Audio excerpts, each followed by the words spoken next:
She has worn it every single day for 20 years.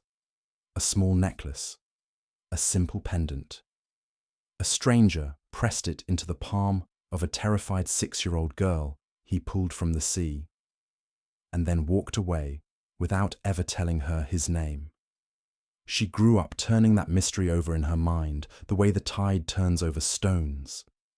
Who was he? Why that necklace? Why did he look at her as though saving her life had broken something inside him? Now she is 26, penniless, and drowning again, this time in the cold waters off the Devon coast during the worst storm in a decade. And the man who pulls her out of the sea a second time is a duke with the coldest eyes she has ever seen. A duke who, the moment he carries her unconscious body through the door of his storm-battered estate, sees the necklace resting against her throat, and goes completely, dangerously still. He knows that necklace. He gave it away 20 years ago. He never expected to see it again. He never expected to see her. What happens when the man who saved you as a child has to decide whether to save you again?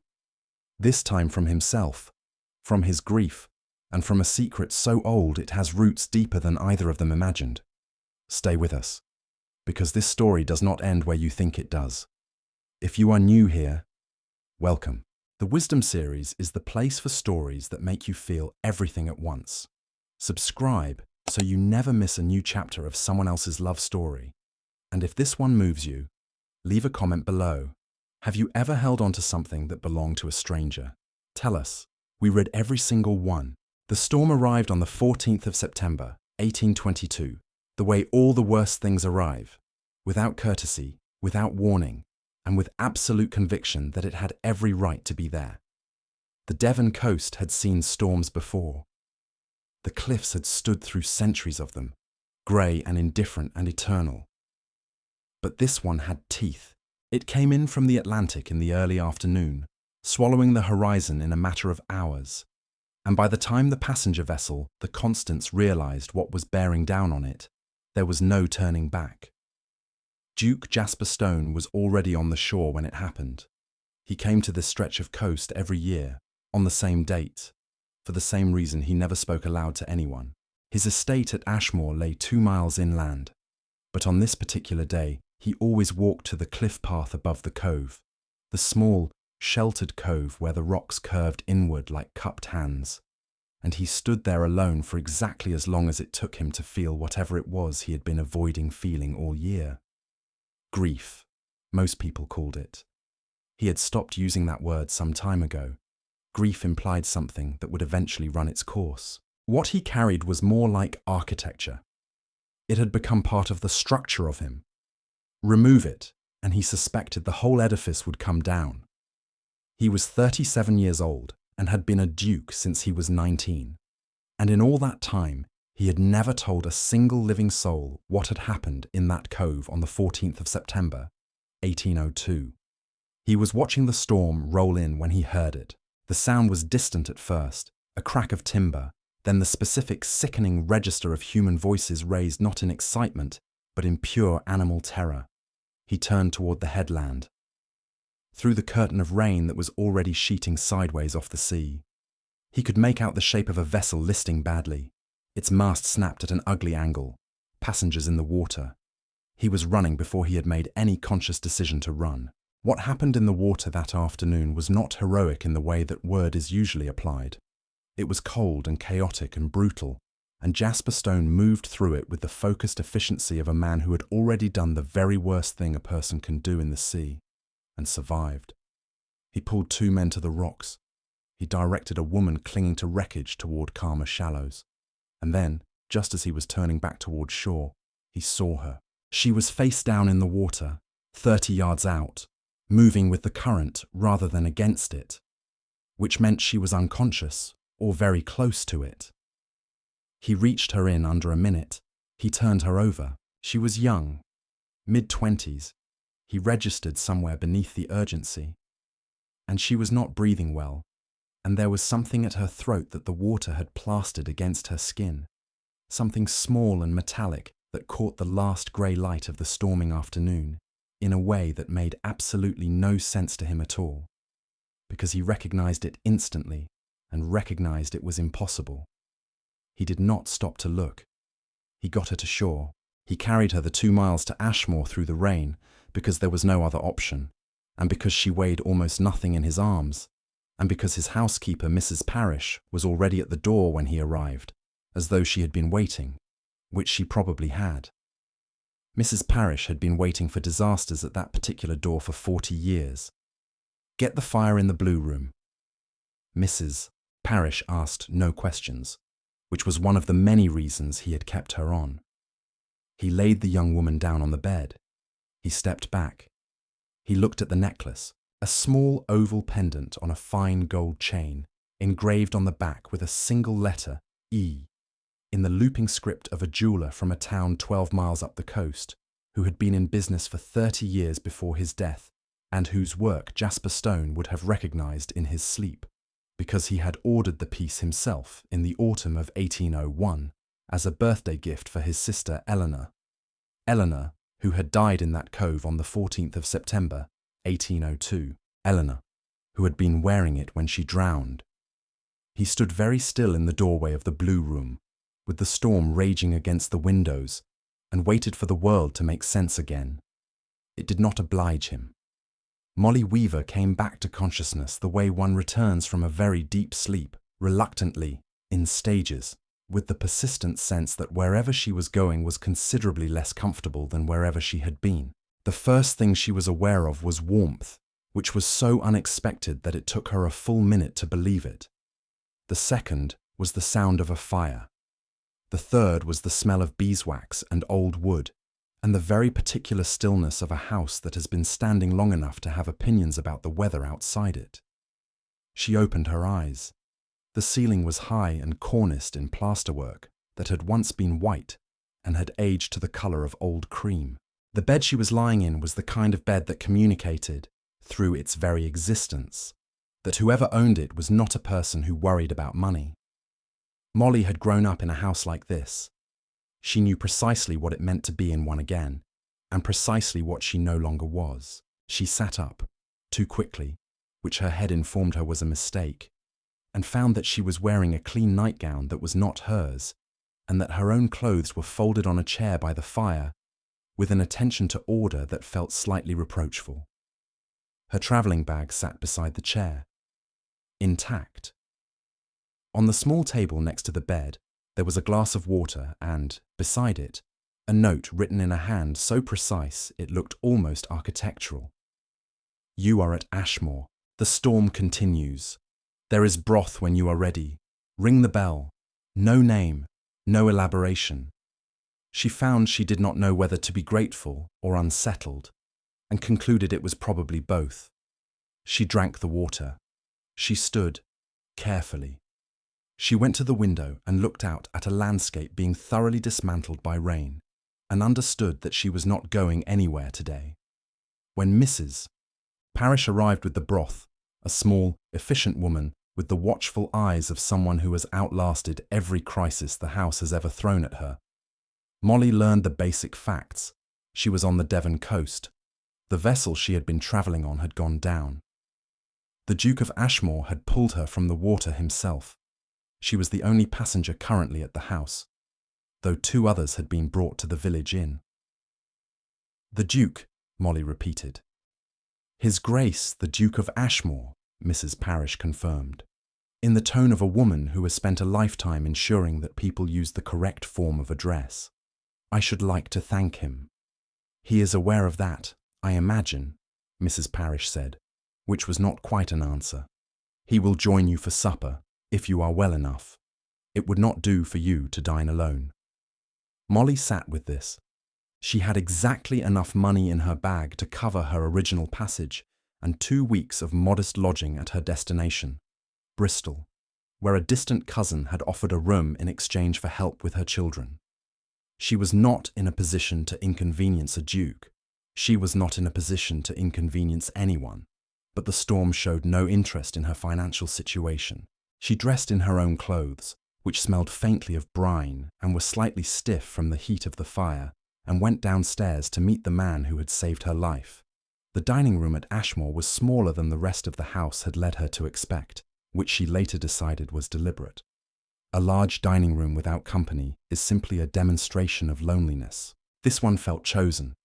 4 windows, a table set for 2 at one end rather than spread across the full length, candlelight instead of the overhead sconces. Someone had thought about it.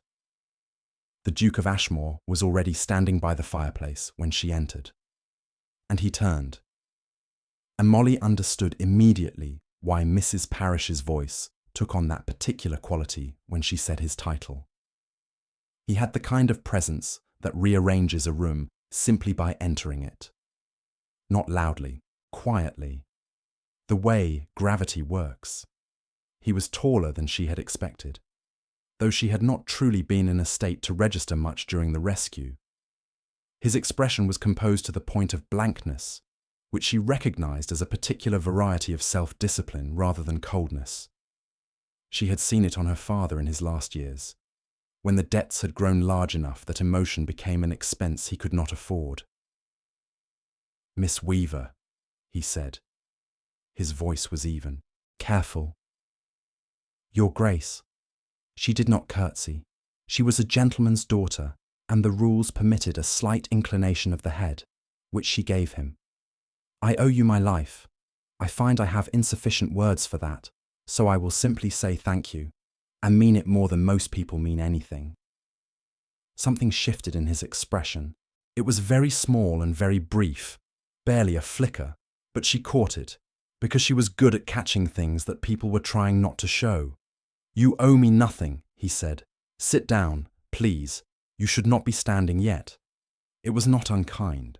It was simply the manner of a person who says what they mean and means what they say, and has very little patience for the decorative variety of language that fills most drawing rooms. She found, to her surprise, that she did not mind it. They ate. He asked her, with the focused politeness of a man fulfilling a social obligation, where she had been travelling from, and she told him, London, via Exeter, though she did not explain why she had left London, or that she had left it because the last of her father's creditors had finally grown tired of waiting, and the house in which she had been born had passed, very quietly and very finally, out of her family's possession 4 months ago. She asked him, in return, whether he lived here year-round, only in September. He did not elaborate. She stored it away. She waited for him to elaborate. He did not. She stored the information carefully, the way she stored everything she could not immediately explain. The meal was good, simple and excellent in the way that things are when someone with real resources has decided that honest food is more interesting than fashionable food, and the wine was better, and by the time the plates were cleared, she had begun to feel something approaching normal, which was when she made her first mistake. She reached up and touched the necklace, absently. She did it without thinking. It was the oldest habit she had, older than any other. The automatic check, the reassurance, the small private anchor of 20 years. He saw it.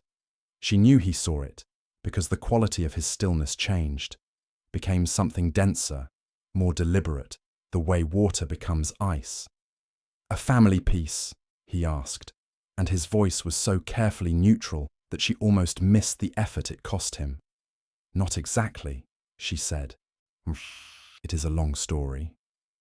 "The storm," he said, with a glance toward the windows where rain still hammered insistently against the glass, "appears to have given us some time." She looked at him across the candlelight.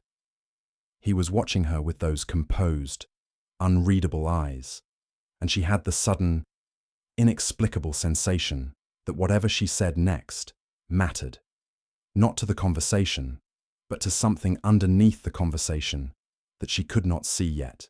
Well, perhaps another evening.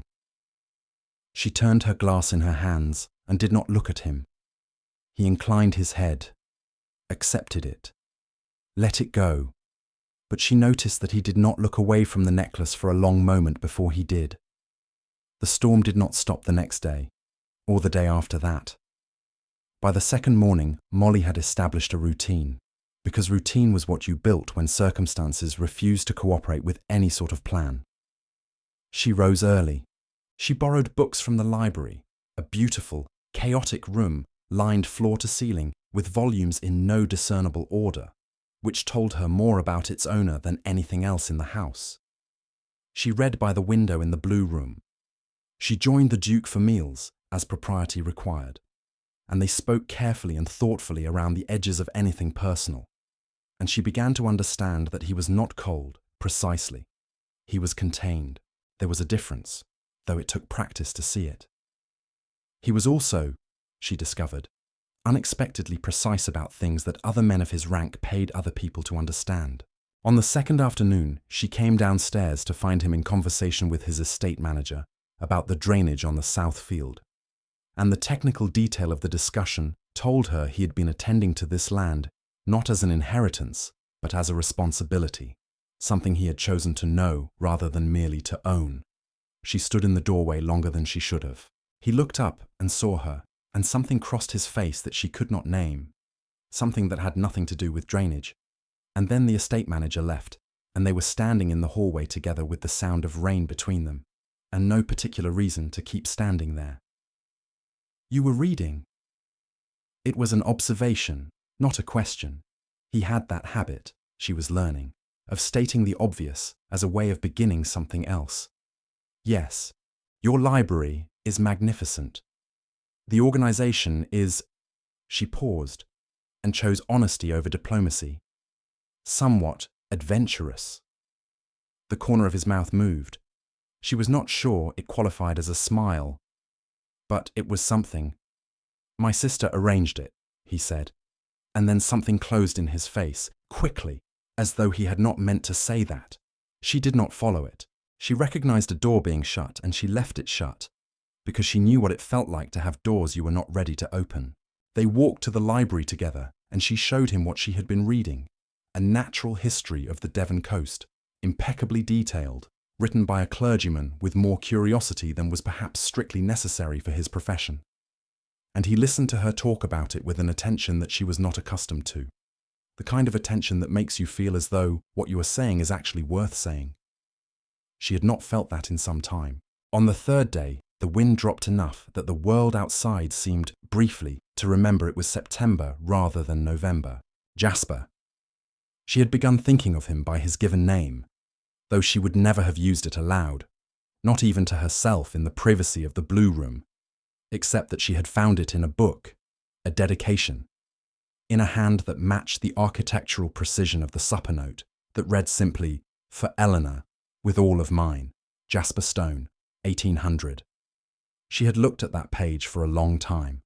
He suggested, on that third afternoon, that she might want air, and she said yes before she had finished thinking about whether it was wise. They walked along the cliff path above the cove. He stayed on the inland side of her without comment, which she suspected was deliberate, putting himself between her and the drop, and she found she did not object. The sea was still angry below them, churned and grey, but the sky had opened a little, and there were patches of autumn light moving across the water in long golden sheets. "Do you always come here in September?" she asked. A pause.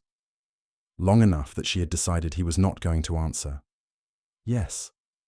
A single word, flat and final, containing something much larger. "The same week? The same day?" She looked at him. He was watching the cove below with an expression she now understood meant he was feeling something large enough that his face had simply given up trying to contain it and had gone very quiet instead. "I am sorry," she said. "Whatever it is, I am sorry." He turned to look at her, and for just a moment she saw it. Grief, old and load-bearing and completely undiminished by the 20 years it had been doing its work. And then he looked away. "Thank you," he said, which was 2 words containing considerably more than 2 words. They stood there until the clouds came back. Then they walked home.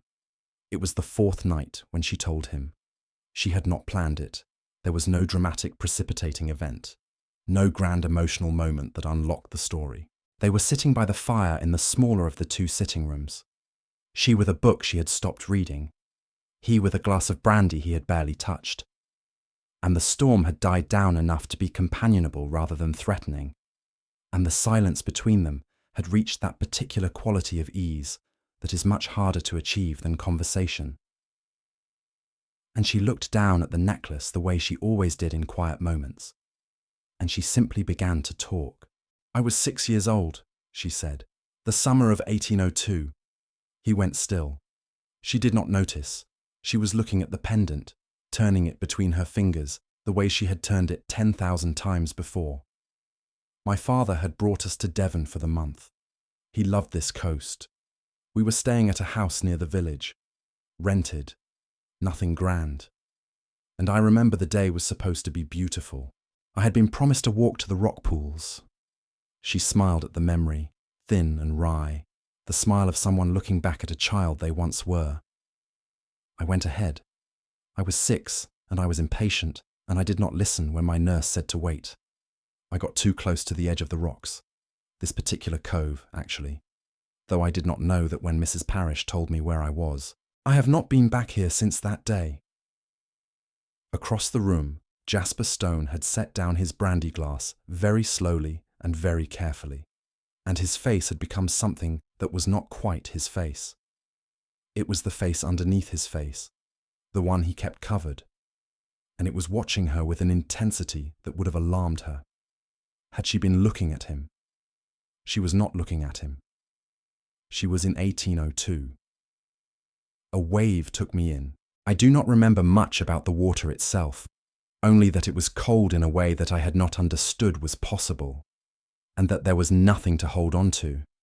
And then there was a hand, one hand, and then two, and then I was being lifted, and there was the sky, and I was crying and coughing and absolutely certain that I was going to keep living. Her voice softened. He was young, 17, perhaps. I remember thinking he was very tall and very serious, and he looked as though he had already been through something terrible that day. Before me. He did not say much. He held me until I stopped shaking. And then he took this necklace from his own pocket. He was holding it in his hand, I remember, when he first reached for me, as though he had been carrying it. And he put it around my neck, and he said, She stopped, closed her eyes. He said, "Someone should carry this who is going to live." The fire crackled. Outside, the rain had slowed to something gentle. And then he walked away, back up the cliff path. I never knew his name. My nurse arrived, and there was a great fuss. And by the time anyone thought to ask about the young man who had saved me, he was simply gone. She looked up and finally saw his face. He was looking at her with an expression that she had no category for. A man standing in the middle of something he had spent 20 years believing was finished, who has just understood it is not finished at all. His eyes were very bright. His jaw was set with the effort of a person who has decided he will not shatter. Not yet. Not in front of someone else. "Your Grace," she said, carefully. He picked up his brandy glass, put it down without drinking from it, looked at the fire. "It is a remarkable story," he said, and his voice was controlled and even and cost him, she suspected, everything he had. She looked at him for a long time. Something was happening that she did not understand yet, but she understood it was happening. The way you understand a tide is coming in before you can explain the mechanism. "Yes," she said softly, "it is." Neither of them spoke again for some time, but something had shifted in the room, had shifted the way great things shift, slowly and irrevocably, like a continent moving.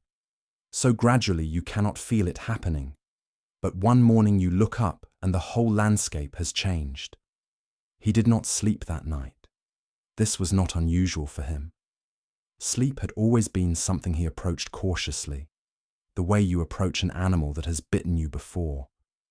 But this night, it was not the usual darkness that kept him awake. It was the specific, disorienting experience of having the past walk in through a door you thought was permanently sealed, and sit down across from you by the fire, and look at you with brown eyes you did not recognize but a voice you somehow already knew. He had thought about her, the child from the cove, more than he had ever admitted to himself. He had thought about her, not obsessively, not in the way of a man haunted, but in the background of things, the way you think about a piece of music you heard once in a strange city and never found again. He had wondered whether she had been all right, whether the necklace had stayed on, whether she had grown up knowing, in the way some people simply know things, that she had been given a second life that particular afternoon. Eleanor's necklace. He pressed the heel of his hand against his sternum, where the ache was. Eleanor had been 14 when she died. He had been 17. They had come to the cove on a dare. Eleanor was like that, full of dares, full of bright, stupid courage. And the wave had come without warning, the kind of wave that exists in no forecast. And he had been on the rocks and she had been in the water. And by the time he reached her, it was already too late. He had gone in after her anyway. He had been in the water for 20 minutes before anyone pulled him out. They had found her body at low tide. She had still been wearing the necklace. He had taken it from around her throat himself, and he had not let go of it for 3 hours, until a 6-year-old child with terrified eyes had come tumbling off a rock directly into the same water that had taken his sister, and he had moved without thinking, purely on instinct, purely on the blind animal need to not let the sea take something else that day. He had given her Eleanor's necklace because it was the only thing in his pocket, and he had felt, in that irrational, half-drowned way, that Eleanor would have wanted it to go on living.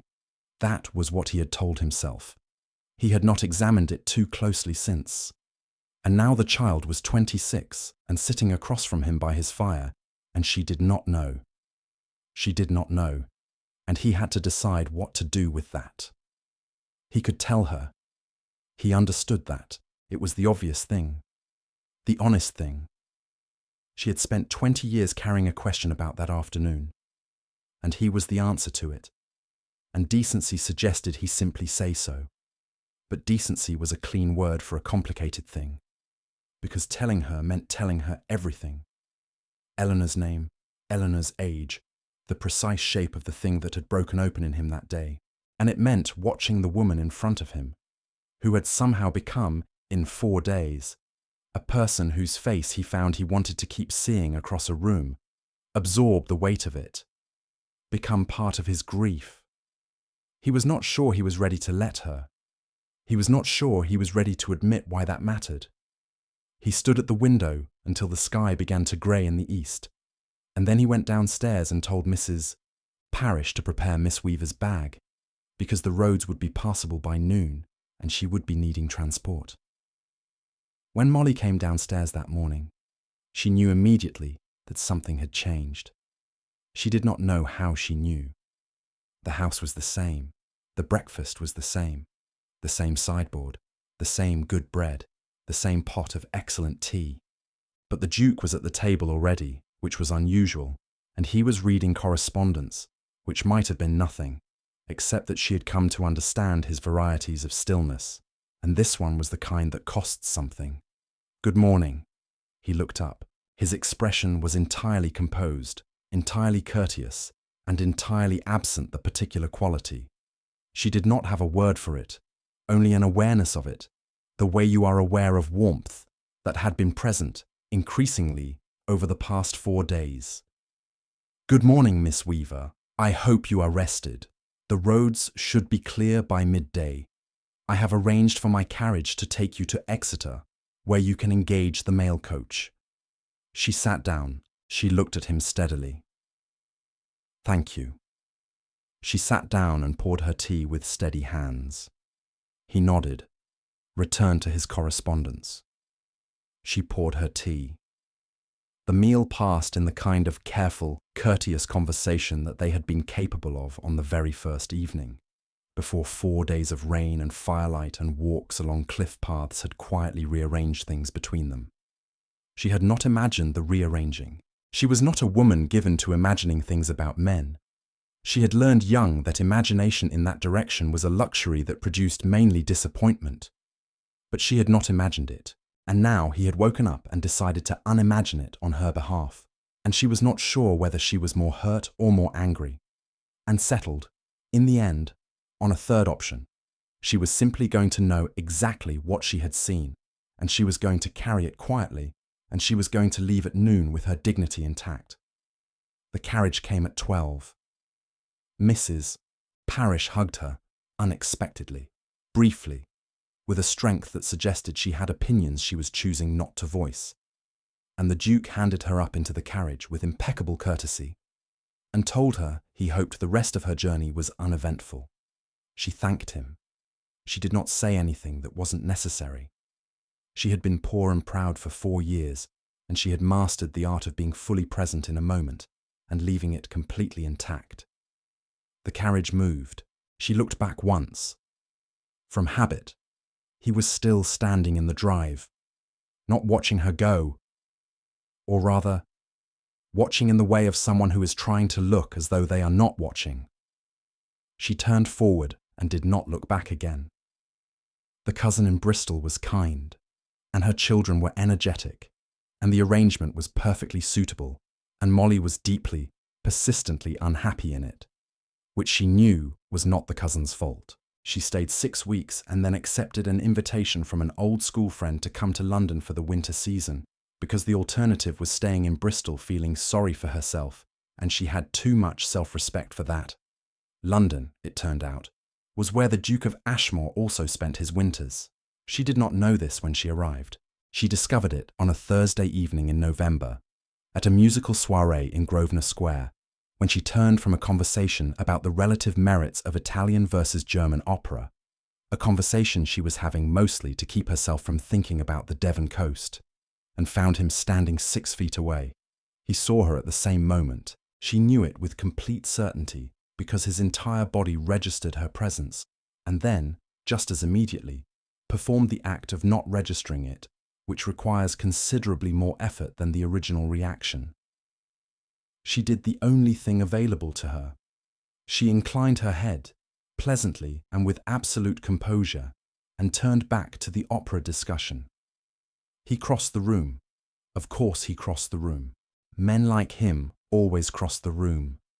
It was part of the burden of their breeding, this relentless obligation toward proper conduct.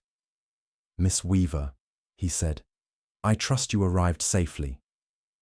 "Quite safely, thank you, Your Grace." Devon agreed with me, on the whole. A pause. Something moved through his expression. "I am glad to hear it." They stood for a moment in the particular hell of two people who have things to say and have collectively decided not to say them. Then his attention was claimed by a Lord something or other, and she was claimed by her school friend, and the soirée continued around them with cheerful indifference to either of their internal states. She saw him twice more across the room that evening.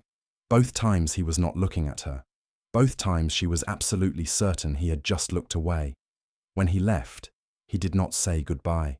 When she left, she told herself it did not matter. She was getting quite good at saying that.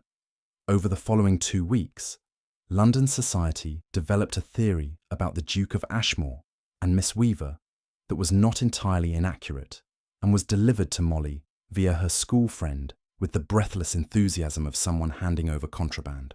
Society had noticed, apparently, that whenever Miss Weaver entered a room, the Duke of Ashmore became approximately 35% more interesting to look at, not because he did anything so vulgar as pay her attention, but because of the very specific quality of his not paying her attention, which was so elaborate it had become a spectacle in itself. Molly found this both mortifying and oddly comforting. She had also heard, by this point, from 3 separate and highly reliable sources that the Duke of Ashmore had been expected to marry for the past decade, and had not and was not, and showed no signs of intending to, and that this was considered by the whole of respectable society to be both a waste and a mystery. She added this to the other things she knew about him and kept all of it very carefully in a part of herself she had labelled "Do Not Open." The door was opened for her at a dinner in Mayfair 10 days before Christmas by a Lady Fenwick who had the particular social courage of someone who has been considered outrageous for so long she has simply decided to own it. Lady Fenwick had seated them next to each other, deliberately, shamelessly. They both knew it. They sat down anyway, because there was no alternative that would not have been worse. The dinner began. The conversation around them was excellent cover. And under cover of it, they did something they had not done in London, something they had apparently only been capable of in the enforced intimacy of a storm-battered house in Devon. They talked. Not carefully. Not around the edges. They talked the way they had talked in the library, about the natural history book, when she had been too warmed by firelight to remember she was supposed to be keeping a safe distance. He asked about Bristol. She told him, more honestly than she had told anyone, that the arrangement had been perfectly good and perfectly wrong.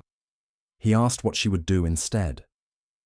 She said she did not know yet, which was true and which cost her something to admit. Then she asked him. She had not planned to. It arrived simply from somewhere unguarded, why he had been holding the necklace in his hand when he reached for her that afternoon in 1802. The dinner noise continued around them. He looked at her. His jaw tightened. I think, he said, very quietly, that is a conversation that requires more than a dinner party. Then let us have it somewhere else, she said. I am tired of rooms full of people. He was quiet for a moment. Then, tomorrow, the park, at 3, I will tell you everything. She felt something move through her chest that she did not entirely trust, some precursor of the thing she had been refusing to name for 2 months. Then I will be there. She picked up her fork and returned to her plate, as though she had said nothing weightier than a remark about the weather. The park was cold and nearly empty, and they walked side by side along the path near the water, and he talked. He had not talked about it in 20 years. Not to his mother, who had died not understanding why her son had become architecture instead of person. Not to any of the 3 men he counted as friends, who had simply learned to work around the annual disappearance to Devon without asking. Not to anyone. He told her about Eleanor. He told her about a girl born in the summer of 1788 who had been the loudest, most inconvenient, most completely irreplaceable person in his life from the moment she arrived in it, who had decided at the age of 12 that she would become a naturalist, regardless of what society thought about women and nature, who had reorganized his entire library into a system based on the emotional impact of each book, which she had explained to him with complete seriousness, and which was, he now admitted for the first time out loud, not entirely without its own logic. He told her about the wave, the rocks, the 20 minutes in the water, the necklace he had ordered the previous autumn, which he had been carrying in his pocket to give her at dinner that evening, which she never came home to eat. He told her about the 6-year-old child who had fallen into the same sea, and the necklace he had pressed into her palm, and the thing he had not let himself examine too closely since, that he had given it to her because Eleanor, who had believed fiercely in the living having more claim on the world than the dead, would have looked at that child and said, give it to her. Obviously, she needs it more. He told her that he had thought about her, the child, over the years, in the background of things. He did not tell her that part of why he had said nothing on that 4th night by the fire was that he had looked at her face in the candlelight and understood, with sudden terrible clarity, that the feelings he was trying to manage were no longer exclusively about grief. And that frightened him more than anything that had happened in 20 years. He told her enough. He told her Eleanor's name. Molly did not speak for a long time after he finished. They had walked the full circuit of the water and were almost back to where they had started. Her face was very still, and he could see her processing it, fitting the pieces into place, the child and the necklace, and the young man who had looked as though he had already been through something terrible. You were saving her, she said finally. When you saved me, you were saving her again, through me. He looked at her. The cold air had put colour in her face.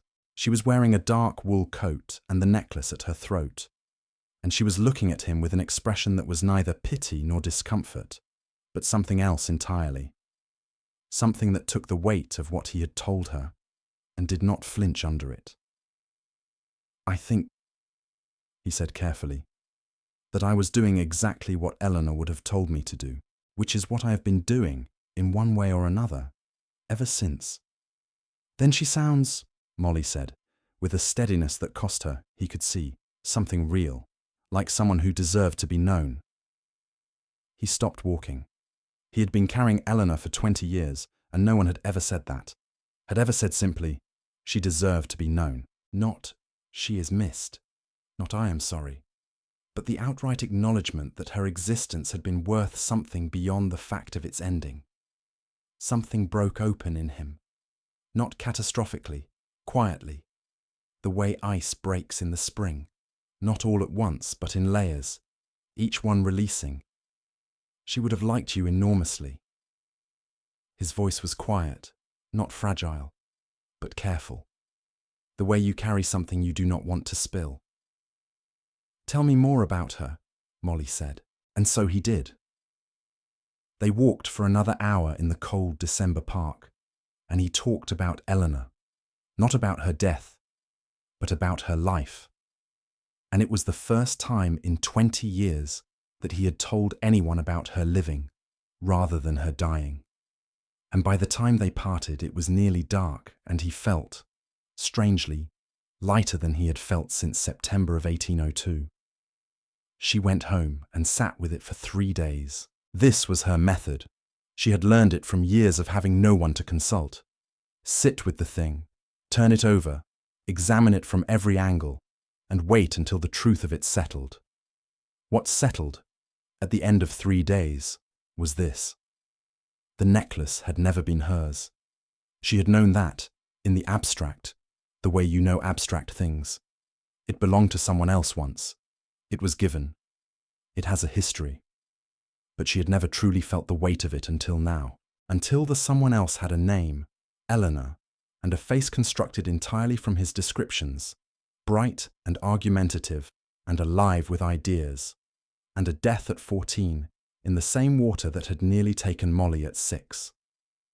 She had been carrying Eleanor Stone's necklace for 20 years, and she understood now what the young man had meant when he had said someone should carry this who is going to live. It was not a rejection of the necklace. It was not carelessness. It was the most deliberate act of love she had ever been the accidental recipient of.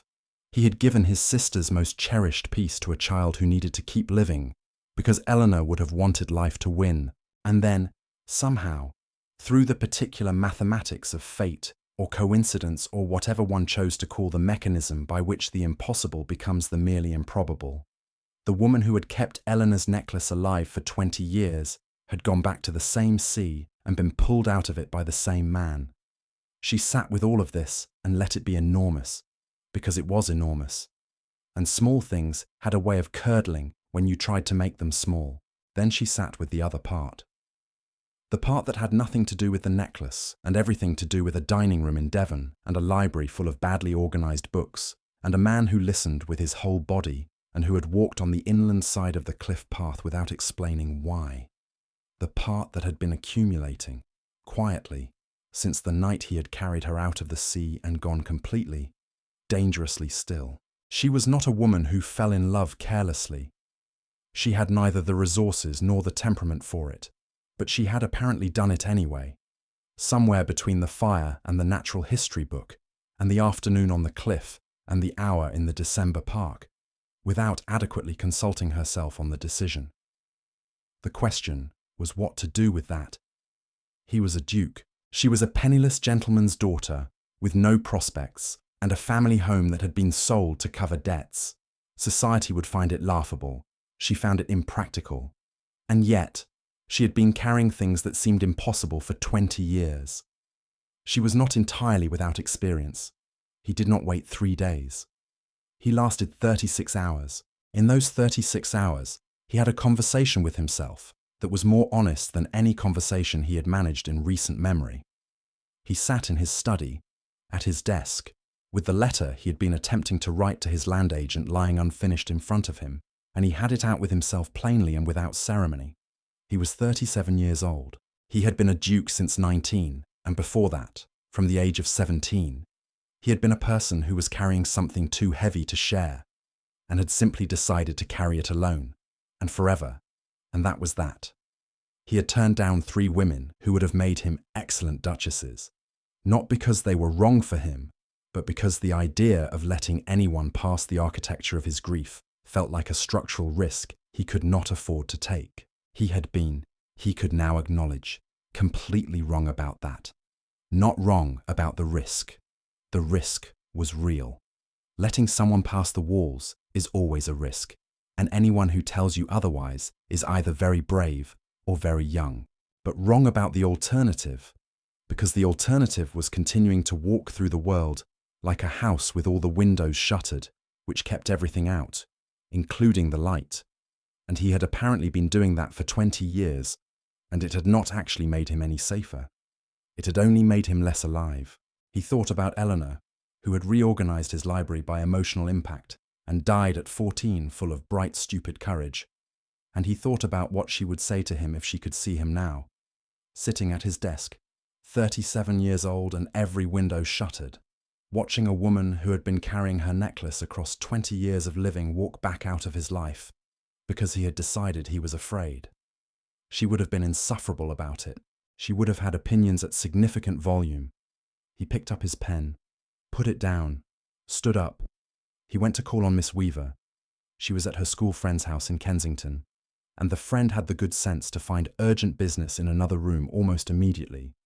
And then they were sitting in a pleasant morning room with winter light coming through the windows, and he looked at her and simply began, "But I owe you an apology." He did not reach for softness in the way some men did, making an apology about their own discomfort. He simply put it down between them, plainly. She raised an eyebrow, waited. "In Devon, I knew, from the moment you told me the story of the necklace, I knew it was you, the child from the cove, and I said nothing, because I was—" He stopped, tried again. "I was afraid of what telling you would cost me, and I chose my own comfort over your right to know. That was wrong." She was looking at him steadily, not releasing him from it, not softening it, just holding space for it to be what it was. "Also," he said, and this was harder, "the morning I arranged the carriage, I did that because I was afraid for an entirely different reason, and that reason had nothing to do with Eleanor." A beat. "Go on," she said, not unkindly. "4 days in that house with you, and I was in considerable trouble," he said. "And I decided that trouble was something I would not permit myself. Because I do not—" He stopped. "I have not allowed—" He stopped again. She let him fail at it twice. Then, quietly, "You have not allowed yourself to want anything for a very long time." He looked at her. Something in his chest went completely still, and then resumed at a different rhythm. "No," he said, I have not." She was quiet for a moment. Outside the window, London carried on in its unconcerned way, carriages and voices, and the ordinary noise of a city that has no opinion about the matters of the heart. Jasper. His name, quietly, as though she had been carrying it somewhere and had decided it was time to set it down in the open. He felt it land. "I have been carrying your sister's necklace for 20 years. I have been carrying it without knowing whose it was, without knowing why, only knowing that it mattered. I think—" She took a breath. "I think it was always pointing at something. I think she was always pointing at something. And I think we have both been very slow." He looked at her for a long moment. And then, for the first time in 20 years, he laughed, a real laugh, from somewhere deep, at the absolute, impossible rightness of it. "Eleanor," he said, mostly to the ceiling, "was never patient." "Clearly," Molly said, "it runs in the family." He proposed on the 14th of September, 1823. It was not a coincidence. They had returned to Devon, together this time, by choice, the carriage journey taking the better part of a day, and neither of them minding. And they had walked down to the cove in the morning, before the sun had fully committed to the day, when the sea was the particular shade of grey that is not sad but simply ancient and vast, and unmoved by the brevity of human things. Molly had stood at the edge of the rocks where she had stood as a child, and looked out at the water, and she had not been afraid. She had found, over the past 9 months, that things she had expected to haunt her had a tendency, in his company, to simply be what they were: history, hers and his, woven together in ways neither of them had asked for, and neither of them would choose to undo. He had stood beside her. He was always beside her now, in the quiet, deliberate way that was entirely his own, not filling the silence but keeping her company in it. She had come to love that about him as much as anything, the way he understood that presence did not require noise. After a while, he had taken something from his coat pocket.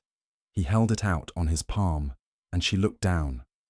And it took her a moment because she was not expecting it, and it was not what she had imagined. It was a ring, simple, gold, set with a small deep blue stone.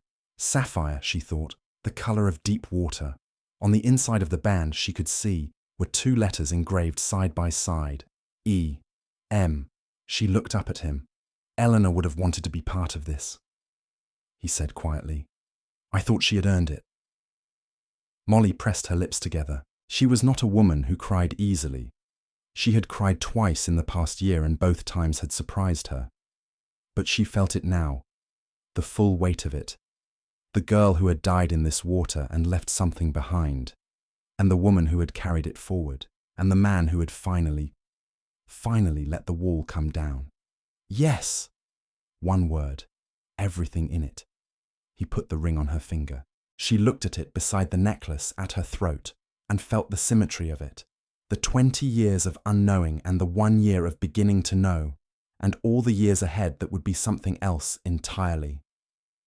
I should tell you, she did not remove her eyes from the ring, that I am keeping the necklace. I would not dream of asking you to take it off. It has better taste than I do. It found you first. The corner of his mouth moved, something that had, over 9 months, become her favourite thing about his face. She laughed. He caught the sound of it, kept it, tucked it somewhere that mattered. He had been keeping the sounds of her this way for 9 months. Her laugh in the Kensington morning room, her voice in the library, the quiet of her breathing across a carriage on a winter road. They stood together at the edge of the cove where 2 terrible things and 1 extraordinary thing had happened.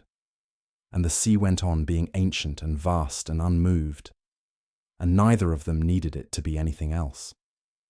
They married in the spring of 1824, in the village church 2 miles from Ashmore, which was modest by ducal standards and exactly right by every other measure. Mrs. Parrish wept, which she would have denied under questioning. The library at Ashmore gained, over the following years, a new system of organisation. Not emotional impact this time, but a hybrid of Molly's rather more logical approach and a quietly maintained section at the back, arranged exactly as Eleanor had left it, which neither of them ever moved and neither of them ever needed to explain. The necklace remained at Molly's throat for the rest of her life. When she was very old and the children asked about it, because there were children, 3 of them, with Eleanor's particular quality of bright, inconvenient curiosity, she would take it off and show them the small, engraved E on the back, and she would tell them the story of a girl who had been 14 and full of ideas and had never imagined she would matter to strangers. She always told them the whole of it. The wave, the cove, the young man standing on the shore with his sister's necklace in his hand, deciding what grief was for, and she always ended it the same way. Some things are lost at sea, and some things, the ones carried by people stubborn enough and brave enough and alive enough to carry them, find their way back to shore. Eleanor had always believed in the living having more claim on the world than the dead. It turned out she was right.